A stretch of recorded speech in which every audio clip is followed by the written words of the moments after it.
naway magkaroon kayo ng payapang paglalakbay. Naway magiligtas ka hanggang sa kami magbalik. Magbabalik kayo. At sa pagkakataong yun, makikilala mo na ako ng lubos. Tuklasan ko na hindi ko pa tuluyang napapaamo ang aking asawa. Pinagtangkaan ni Lingayan ang inyong buhay. Simula ngayon, hindi ka na makakalabas ng balay na ito nang hindi ko nalalaman.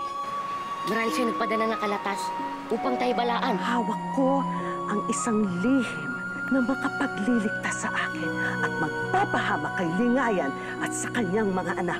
Nais kong makita ang iyong mukha, Bay Salima.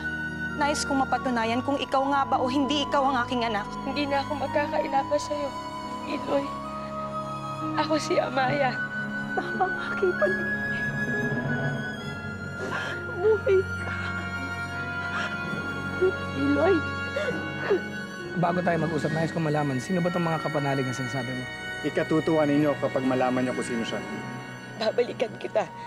At sa pagkakataong yun, hindi na tayo magkakahiwalay pa. At alunsina, sa aking pagbabalik, sasama ko na ang iyong baba. Paalam, Iloy. Agang may maganda akong ibabalita sa iyo. Ano ba yung babalita? Totoo ang aking panaginip. Buhay ang aking anak. Buhay si Amaya. Ano ba yung pinagsasabi mo, Dalang? Ikaw ba'y nasisiraan talaga ng bait? Totoo ang winiwika ni Dada Dalang. Buhay pa nga si Umbu Amaya. At si Bai Salima at Umbu Amaya ay isa lamang. Salamat sa mahal na laon, sapagkat aalis tayo sa pod na ito na walang suliranin. Maganda ang mga nangyari sa atin dito, Amaya. Lalo na sa'yo. Pagkat nagkita at nagkaunawaan na kayo ng iyong ina.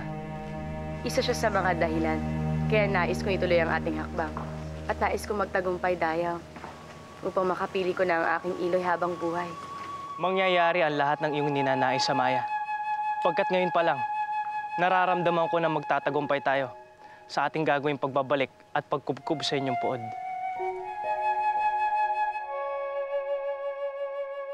Hindi niyo ba ako binibiro? Kayo ba'y nagsasabi ng totoo? Agang hindi kami nagbibiro. Nakausap ko pa si Amaya bago sila lumisan. Kaya ako ito ang tuha. Umaapaw ang kasiyahan sa aking puso pagkat nabuhay ang aking pag-asang magkakasama kaming muli ng aking anak. Kung gayon na natutuwa ako sa'yo, binabati kita, Dalang. Sa sandaling dumating ang ating mga kapanalig, may maririnig kayo na malakas na pagsabog. Na siyang magiging hudyat sa paglusob natin sa balay ng Raha.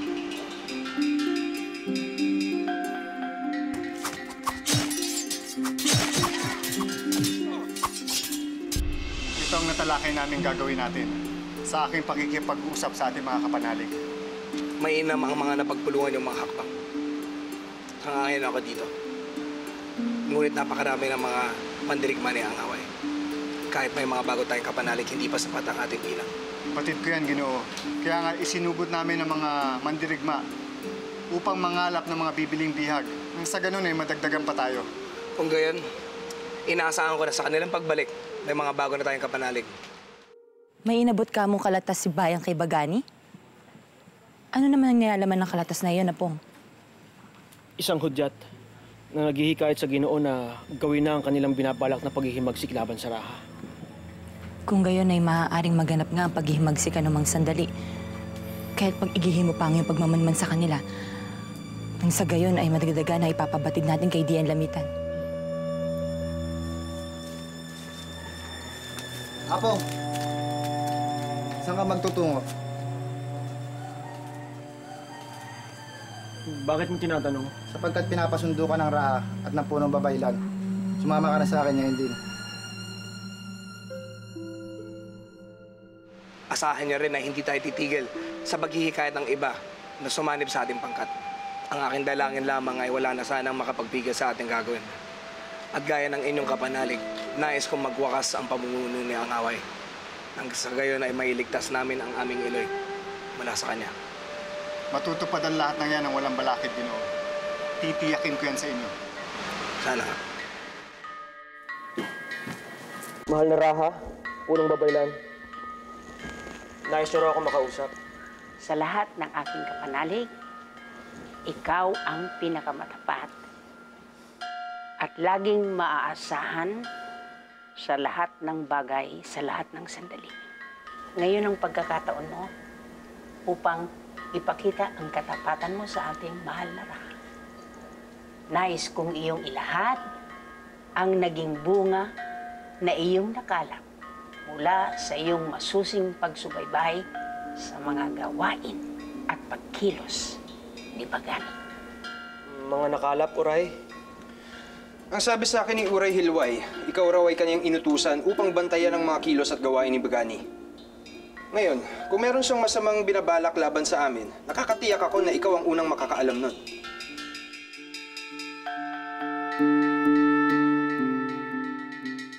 Apo, hayo na at ilahad mo ang iyong mga nakalap, bunga ng iyong masusing pagsubaybay sa lahat ng mga ikinikilos ni Bagani laban sa ating Raha. Kung sakaling magtanong ang punong babaylan at ang Raha hinggil sa mga ginagawa ni Bagani, huwag kang magkakamaling isiwalat sa kanila ang mga isinuplong mo sa akin. Sapagkat nais kong gamitin ang aking mga nalalaman upang makabalik ako sa buod. At sa sandaling mangyari yun, Apo, ipinangangako ko sa iyo. Gagawin ko ang lahat ng paraan upang maibigay sa iyo ang iyong nais. Apo, sagutin mo ang katanungan ng ating mahal na Raha. Ano ang masasamang hakbangin na lihim na binabalak isagawa ni Bagani? Totoo ako hindi tumitigil sa akin pagmamanman sa Ginoo. Ngunit sa akin pagkakaalam ay wala siyang ginagawang iba na dapat pagkukulan niyo ng pag-aalala.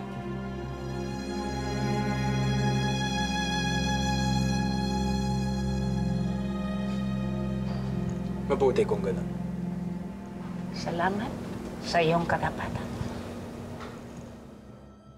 Hindi ba't kayo ang mga panday sa puthaw na kinikilala at ginagalang ng aking baba? Batid ko na kahit pumanaw na ang dating Raha, ay nananatili pa rin kayong tapat sa kanya. Tunay ang sinabi mo, Ginoo. Sapagkat si Mangupat ay hindi kami pinahihirapan. Hindi katulad ni Angaway na nais yata kaming higit na mahirapan pa, lalo na sa buwis na idinadagdag niya sa amin. Kung gayon, maaasahan ko ba ang tulong ninyo sakaling pamunuan ko ang isang himagsikan laban sa kasulukuyang Raha? Nakatitiyak ba kayo na dito sa kagubatan nagtatago si Dian Lamitan? Walang sino man sa atin ang nakakatiyak nito. Kaya nga kailangan nating galugarin ang buong kagubatan upang tiyakin kung narito man siya, wala. May mga paparating!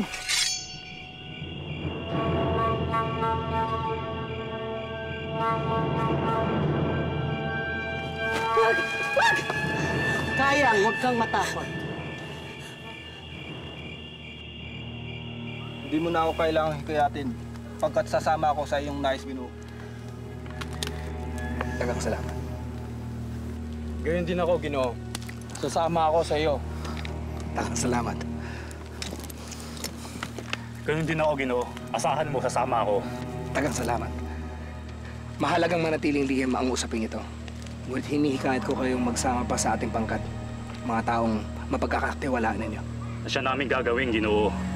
Ngunit, tagang salamat. Natutuwa ako't nahanap na rin namin kayo Dian Lamitan. Kaya halika, sumama ka sa amin upang harapin ang mga bintang sa inyo ng Hara. Huwag mo akong hawakan, sapagkat ako'y kusang sasama sa inyo. Nais ko ring makaharap ang inyong Hara upang harapin ko ang lahat ng suplong niya laban sa akin. Kaya dalhin niyo ako sa inyong puod ngayon din upang magkaalaman kung sino ang tunay na taksil sa amin ni Lingayan.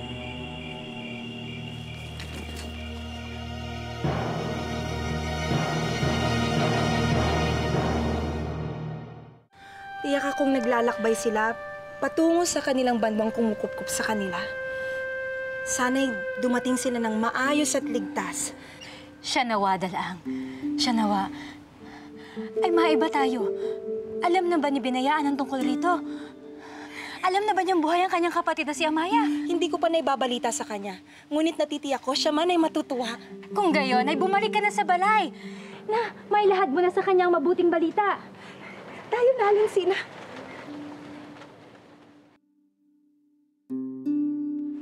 Marikit? Anong iyong tinatanaw? May hinintay ka bang darating? Si Dian Lamitan, ang aking Iloy. Siya ang hinihintay mong dumating.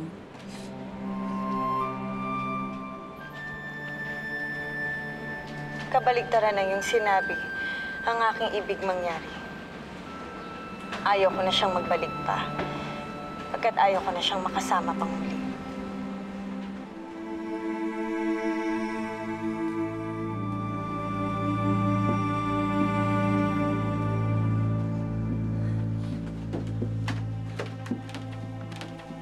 Binayaan? Bakit ka nagnanakaw ng mga pagkain mula sa pamingganan ng Raha? Saan mo dadalhin yan? Nauunawaan ko ang nararamdaman mo sa iyong Iloy. Napakarami na niyang pagkakasala sa iyo. At ako may nagdarasal na naway hindi na siya magbalik nang manahimik na tayo.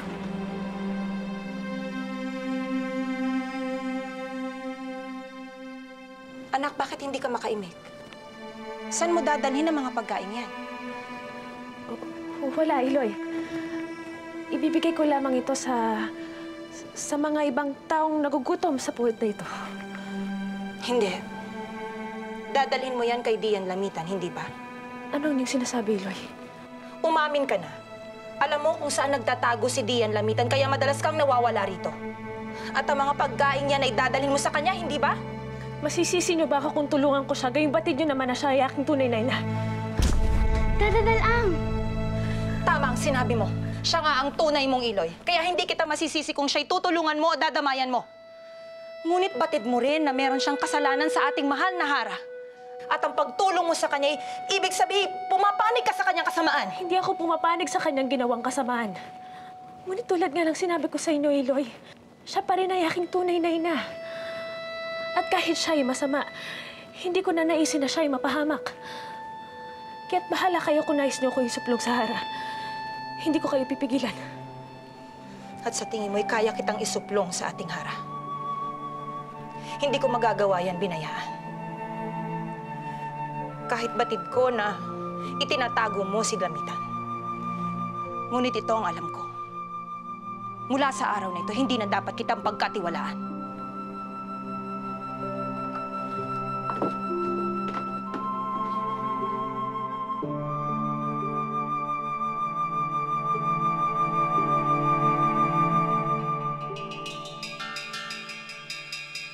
Ano nga pala ang nangyari sa gamit na pinatapon ko sa'yo kanina? Pinatapon? Yaong inutos ko sa'yo kanina. Magtungo ka sa balay na kinaroroonan ng aking mga anak. At ipagkaloob mo yan kay Bagani. Ngunit mag-iingat ka. Sikapin mong walang makaalam nito. Wala na kayong dapat alalahanin. Ang gamit na iyon ay naitapon ko na. Mabuti kung ganun.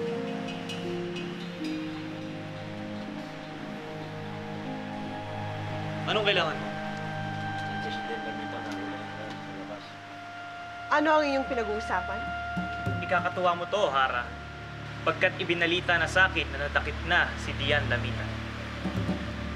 Magandang ang balita. Tayo na. Pagkat nais ko nang makaharap ang taksil na yan.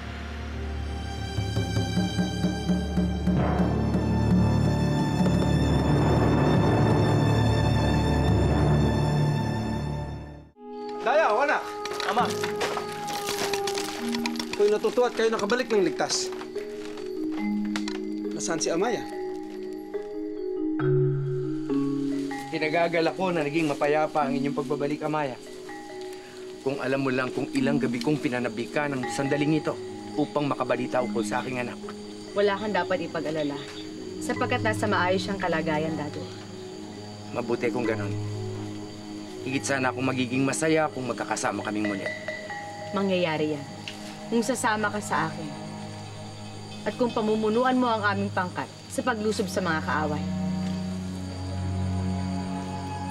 Ikasisiya ko kung sasama ka sa amin. Amaya, hindi mo kailangan magsalita. Sasama ako. Tutulungan kita upang matupad ang iyong nais. Dagang salamat sa'yo, Dato. Ilang pagkakataon ko na kayo sinabihan na lubayan ninyo ako. Bitawan ninyo ako! Bitawan ninyo ako! Pagbigyan ninyo siya. Bitawan ninyo.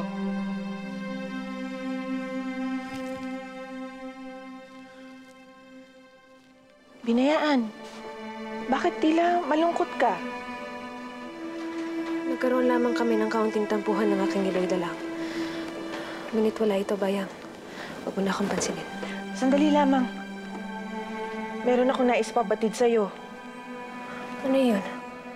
Si Dian Lamitan. Napag-alaman ko na nahuli na raw siya ngayon. Kaharap na niya si Hara Lingayan. Natutuwa ako.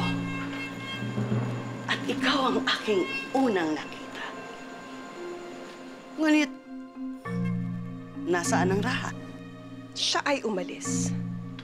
At masaya rin ako pagkat ako ang una mong nakaharap. Sa ganitong pangyayari, ay madali kong maigagawad ang kaparusahang nararapat sa isang masama at ganid na tulad mo!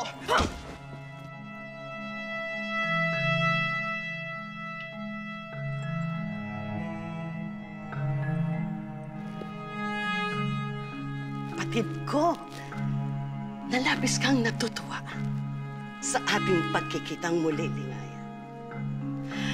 Sapagkat inaakala mo na maigagawad mo na sa akin ang kaparusahan na matagal mong pinaghahandaan. Ngunit, ikinalulungkot kong sabihin sa'yo na hindi mo yun magagawa. Yun ang akala mo. Mandirigma! Ilabas mo ang iyong sandata at igawad sa kanya ang una sa maraming saksak na matatamo ng kanyang katawan.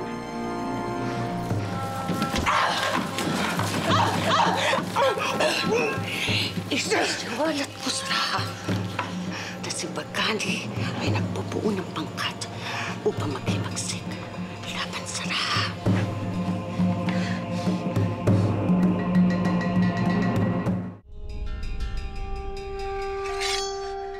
Bitawan mo, Hara! Hindi ko alam kung paano mo nalaman ang mga bagay na ito. Ngunit hindi ako natatakot sa'yo. Pagkat bago ka pa makapagsuplo, ay wala ka ng hininga.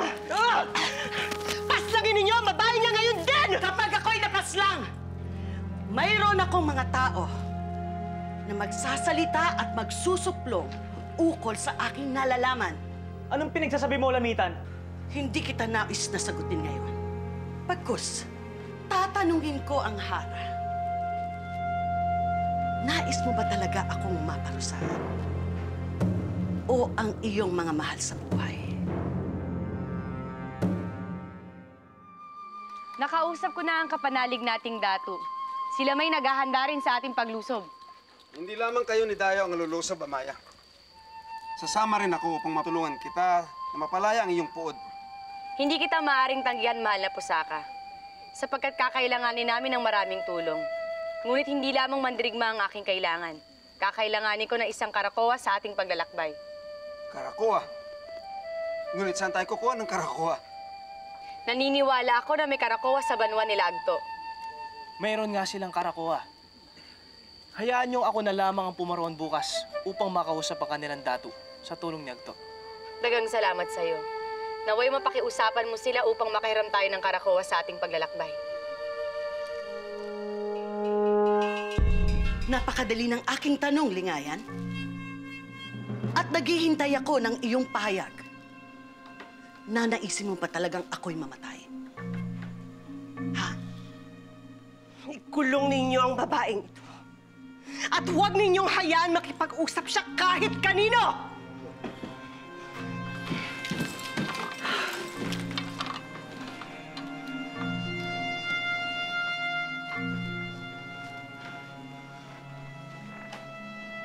Batid kong nag-iisip ka na ng iyong susunod na hakbang. Ilayo niyo siya sa akin. Ngayon din!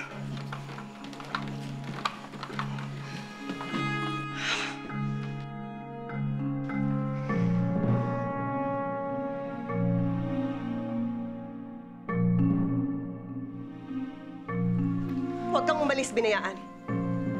Nais kitang makausap.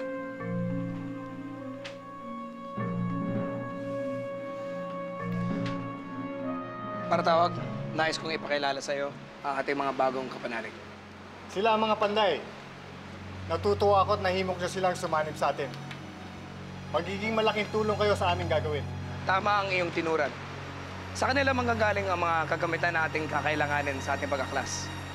Kailangan ko nang ibilin sa inyo ang inyong mga gagawin. At ano naman ang gagawin ng aking mga panday sa Puthaw?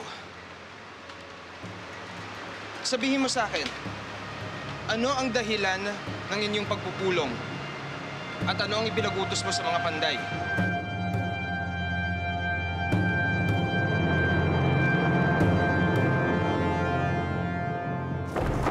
Ang iyong lihim ay hindi ko ipupunyag sa iyong mahal na bana kung ako ay iyong palalayain. Nais kong malaman nyo na si Dian Lamitan ay nahuli na ng mga mandirigma ng Raha.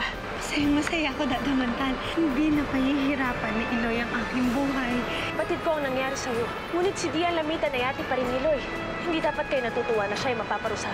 Sa kinalakihan kong pood, ang tunay na bagani may mga bato. Kung inyong mamarapatin, nais ko sana magkaroon ng bato. Ngayon din magpapatawag ako ng isang mahusay na lumad upang ipagkaloob sa iyo ang mga patok na kakailanganin mo. Nararapat lang na siya ay mahuli upang pagdusahan niya mga ginawa niya sala sa Hara.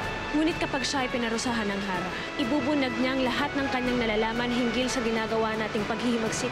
Bakit kung wala kang kasalanan? Ikaw ay sunod-sunuran lamang sa iyong Panginoon. Kaya pinagkakaloob ko sa iyo ang iyong kalayaan. Kung sasagutin mo ng tapat ang aking katanungan, sino-sino ang mga nakikipag-ugnayan kay Lamitan? Wala na akong pinagkaiba sa maiisog na mandirigma sa aming poon. Taglay ko na rin ito. Ano't natutuwa ka sa iyong patok na natanggap, Amaya? Inaakala mo bang sa pamamagitan yan ay magtatagumpay ka sa iyong gagawing pakikipagdigma? Katulad ko, mapapaslang ka sa digmaang iyong gagawin. Ito ng katapusan mo, Amaya. Hindi mo ako matatalo! Ha ha ha ha!